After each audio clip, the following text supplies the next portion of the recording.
Bonjour à toi qui est derrière ton écran et bienvenue dans ma vidéo numéro 29 de mon challenge une vidéo par jour pendant 30 jours. On arrive au bout et demain je vais être super heureuse de te faire ma vidéo bilan pour t'expliquer un petit peu par quoi je suis passée et comment j'ai exploré ces 30 jours plus quelques jours supplémentaires parce que j'ai eu des déboires de santé qui m'ont pas permis d'avoir cette rigueur que je m'étais offerte. Mais en tout cas voilà. On reviendra dessus demain, mais j'ai exploré vraiment l'outil YouTube et l'outil aussi vidéo avec ses contenus à proposer chaque jour, qui pour l'instant était dans un domaine assez spontané, enfin en tout cas dans une structure assez spontanée.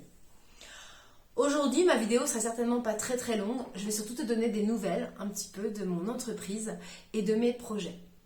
Déjà, peut-être tu as vu la vidéo d'hier, celle qui parlait de donner corps à mon être intérieur.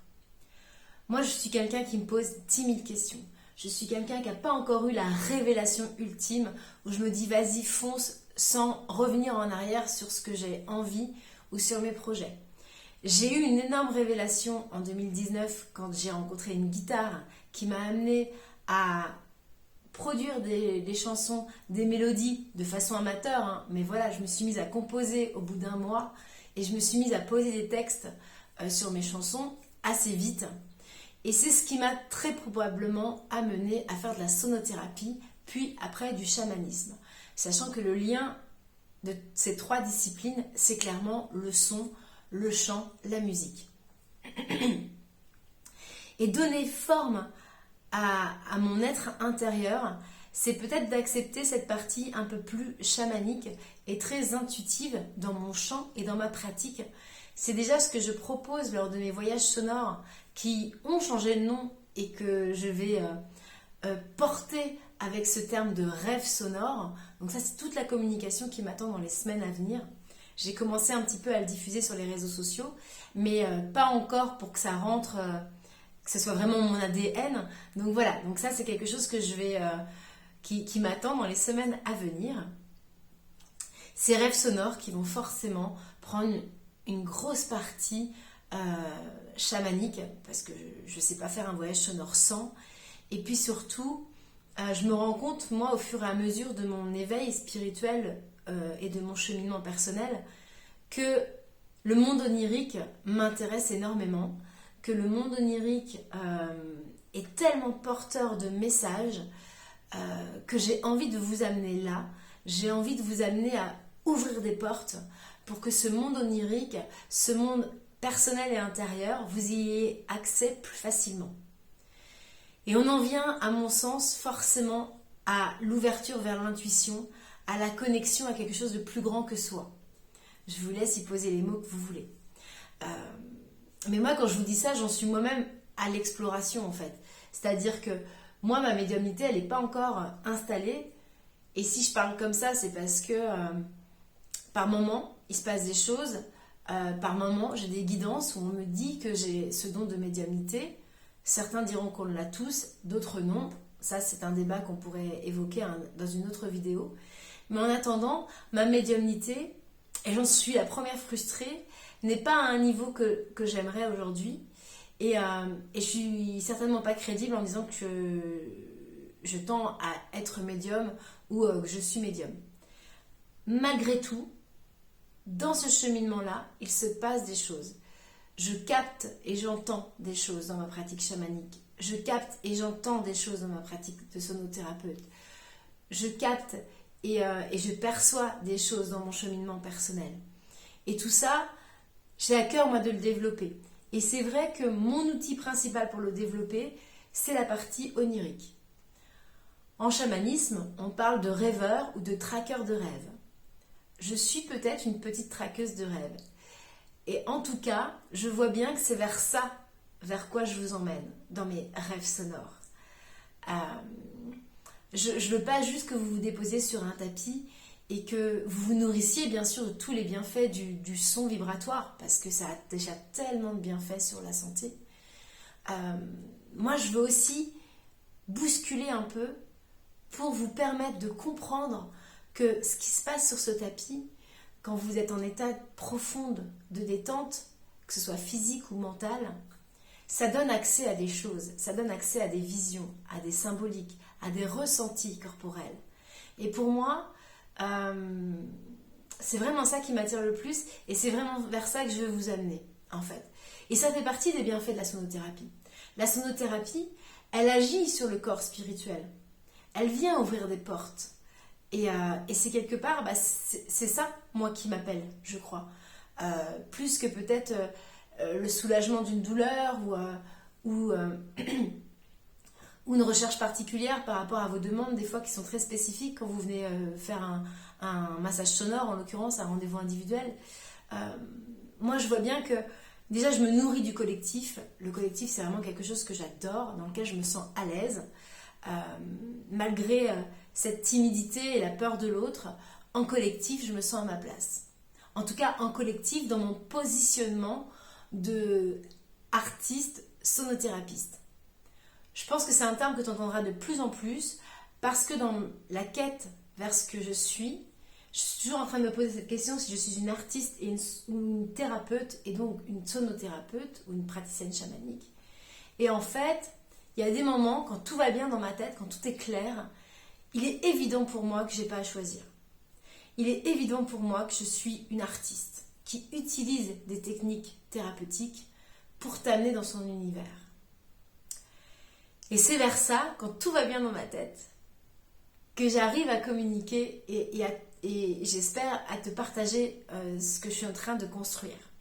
Parce que je le construis avec toi. Je le construis avec tes retours, je le construis avec toi qui me suis sur Instagram, qui me suis sur YouTube et qui me découvre peut-être sur TikTok aujourd'hui. Je vais vers ça. Je suis certainement déjà ça. Il faut juste que je l'assume. Et les dons que j'ai eus ces derniers temps, ils sont par rapport à ce questionnement, à toujours se donner, cette forme de donation, de donner corps à ce que je suis à l'intérieur. Je suis une artiste et une thérapeute. Je suis en train de trouver le lien. Je suis en train d'accueillir ce que je peux en faire. Il y a des fois, c'est super clair. Il y a des fois, ça l'est moins. Il y a des fois, je fais 2 pas en arrière. Et des fois, je fais 2 pas en avant, pardon. Et des fois, je fais 10 pas en arrière. Ça fait partie du cheminement. J'essaie de l'accepter. En tout cas, aujourd'hui, je suis dans une énergie où je l'accepte. Tu m'en voudras pas, c'est dans un mois, je referai un petit don. C'est comme ça, je le partagerai certainement avec toi. Donc voilà en gros, là c'est un petit peu une répétition de ce que je disais peut-être hier dans ma vidéo. Au niveau des nouvelles, j'ai aussi accepté l'invitation d'une de mes amies à faire partie d'un groupe d'entrepreneuses. Donc j'ai rendez-vous tout à l'heure. Voilà, je vais découvrir un petit peu aussi ce qu'elle me propose. Mais de ce que j'ai compris, c'est vraiment pour se donner de la force les unes les autres, pour réussir à faire que nos projets nous permettent vraiment d'en vivre et pas juste en dilettante à côté après notre journée de travail. Non. Moi, mon travail, c'est d'accompagner les gens à se reconnecter à leur monde onirique et à activer le plein potentiel qu'ils ont en eux. Que ce soit pour booster son immunité, que ce soit pour booster sa créativité, que ce soit pour se reconnecter à quelque chose de plus grand. C'est vers ça que je vais.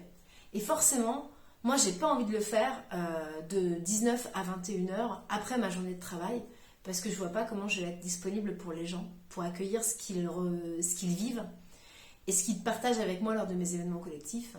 Et j'ai pas non plus envie de faire ça que le samedi ou que le dimanche, parce que le reste de la semaine, je suis occupée, débordée et fatiguée par un travail que j'ai pas envie de faire. Donc je suis très heureuse d'intégrer ce groupe de thérapeutes, ce groupe de femmes, parce que d'ailleurs je ne suis pas sûre qu'elles soient toutes thérapeutes, attention.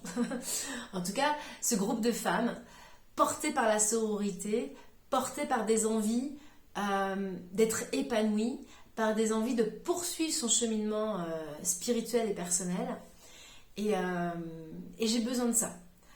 J'en ai autant peur que j'en ai besoin.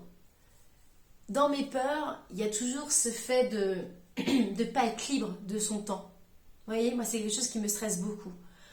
De ne pas être libre, de me dire, waouh, toutes les semaines, à partir de cette semaine, là, je vais avoir 1 heure de rendez-vous avec plusieurs femmes. Est-ce que je vais en avoir envie toutes les semaines? Est-ce que je vais être OK pour partager? pour écouter, parce que c'est ça aussi dans le partage. On donne, mais on reçoit.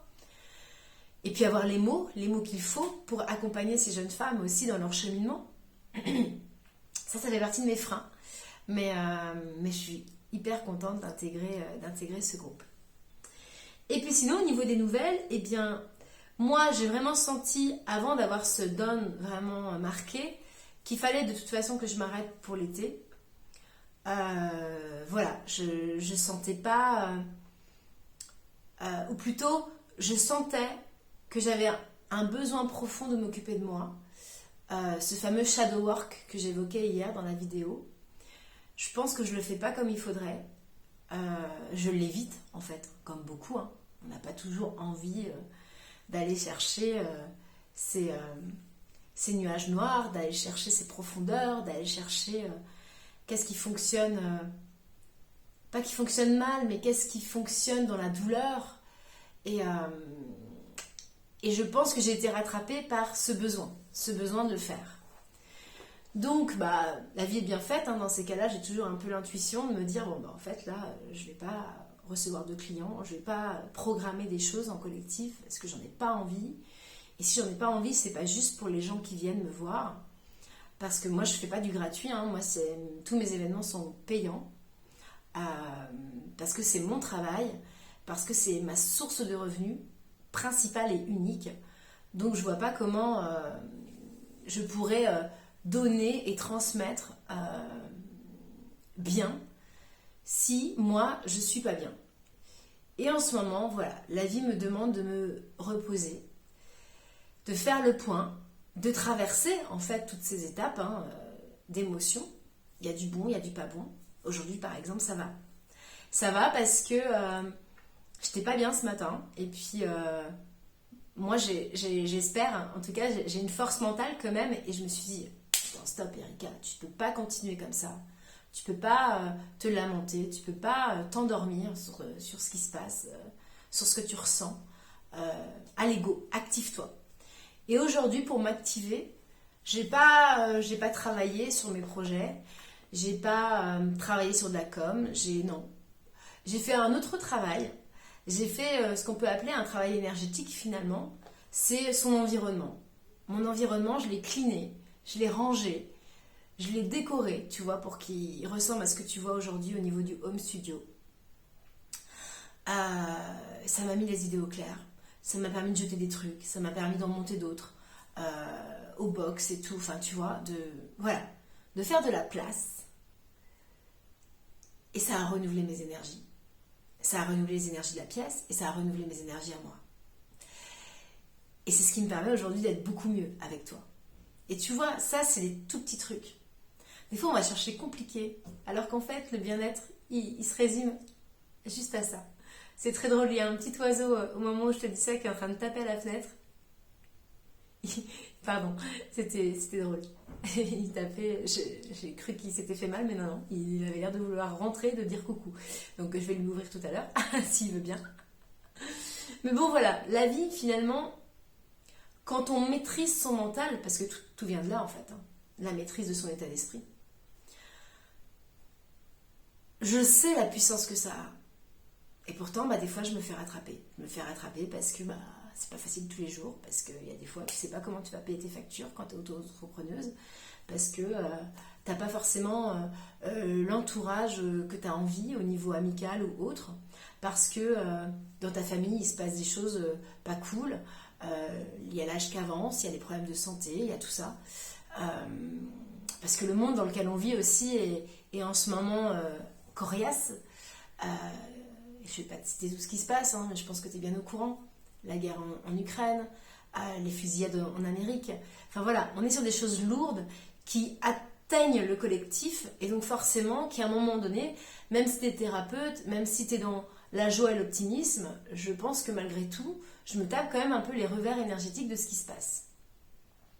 Et ça me demande des fois une grosse prise de recul et j'ai pas toujours, malgré que j'ai plein d'outils, j'ai pas toujours le réflexe d'utiliser les outils sur moi, tout simplement parce que quand on est vide, quand on est fatigué ou quand on est épuisé énergétiquement, s'auto-motiver soi-même à se dire vas-y, je fais de l'ancrage, vas-y, je fais de la pensée positive, vas-y, je me fais un soin Reiki ou autre, je suis désolée en fait, mais je reste une humaine et j'ai pas toujours la capacité de me gérer moi. On est souvent meilleur pour les autres. C'est d'ailleurs de là que vient la fameuse expression les cordonniers sont les plus mal chaussés.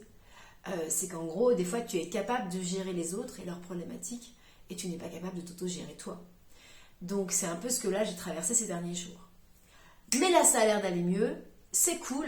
Avant la pleine lune qui va arriver dans quelques jours, qui va peut-être me remettre un petit coup au passage, on verra bien. En tout cas, voilà où j'en suis en ce moment. Et au niveau des événements collectifs, ils vont redémarrer plutôt fin août.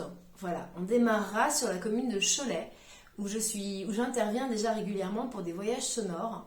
Donc ça c'est l'ancien nom, qui vont devenir rêves sonores. Donc des voyages sonores en collectif. Et là, je vais tenter en fait les cercles de femmes, parce que moi je suis aussi gardienne de cercle. J'ai été initiée par Alexandra Frida Marty, qui est la fondatrice des Moon Sisters. Et du coup, pour l'instant, j'avais pas trop encore exploré les cercles de femmes. J'avais lancé un sujet mixte qui était un peu lourd, qui était le cercle des paranges, donc les parents qui auraient perdu un enfant pendant la conception ou dans ses premières années. Donc pour offrir un espace de parole qui se complète à la thérapie ou au suivi qu'ils peuvent avoir avec la médecine traditionnelle. Voilà, j'avais proposé ce type d'événement qui avait rencontré des questionnements et de l'intérêt, mais pas de participants. Donc ce cercle de paranges n'a pas eu lieu, hélas. Bien sûr, ça m'a rendu triste. Il a fallu que je fasse le deuil de cet événement qui n'a pas eu lieu et que je réfléchisse à comment faire pour le faire évoluer. Je pense qu'il faudrait que j'approche des associations ou des groupes. Et là, on en revient toujours à ma phobie, moi, qui est un peu sociale. Et je ne suis pas toujours crédible quand je dis ça, quand on me connaît, parce que je suis plutôt quelqu'un de social, d'avenante, etc. Mais en fait, j'ai aussi une vraie peur de l'autre. Donc c'est tout un paradoxe. Mais du coup, j'ai pas l'énergie, si vous voulez, moi, d'aller chercher à vivre des moments dans des associations ou entourée, parce que ça va me demander une présence et des échanges trop nombreux que je ne suis pas capable à l'heure d'aujourd'hui de pouvoir gérer. Enfin, en tout cas, c'est une de mes croyances limitantes. Donc, à travailler. Mais du coup, cet événement m'a fait aussi dire que peut-être je partais sur quelque chose de trop lourd, une thématique trop lourde, alors que moi-même, j'ai encore des choses à guérir. Aussi bien dans la thématique du parange que dans d'autres thématiques. Et en fait, c'est ce qui se passe ces derniers temps. C'est que je suis rappelée à ça. Je suis rappelée au fait que moi, mes blessures passées, elles ne sont pas encore tout à fait guéries. Elles ne sont pas encore tout à fait guéries et que je dois m'y plonger dedans. Voilà, avant de pouvoir à nouveau vous offrir des espaces bienveillants qui vous apportent beaucoup. Mais cette expérience de ce rendez-vous qui n'a pas eu lieu m'a aussi permis de me dire donc qu'il fallait que je parte sur quelque chose de plus léger. Et les cercles de femmes à proprement parler, évoquant les archétypes féminins, pour l'instant je ne me sens pas méga appelée. Voilà, j'adore le concept, j'adore y participer quand je suis cliente de ce genre d'événement. J'adore la sororité. Même si voilà, je pense qu'il y a à redire aussi sur la sororité telle qu'on nous présente aujourd'hui, mais bon voilà, il y a quand même des belles choses dans la sororité. Mais moi, je me vois bien que je ne suis pas appelée à faire des cercles de femmes sur les archétypes féminins. Du coup, j'en suis encore à réfléchir à qu'est-ce que je vais vous proposer. Parce que forcément, j'ai des appels ésotériques, j'ai des appels oniriques. Il faut que je trouve un truc dans ce sens-là. J'avais également fait des cercles de chant, des cercles de mantra.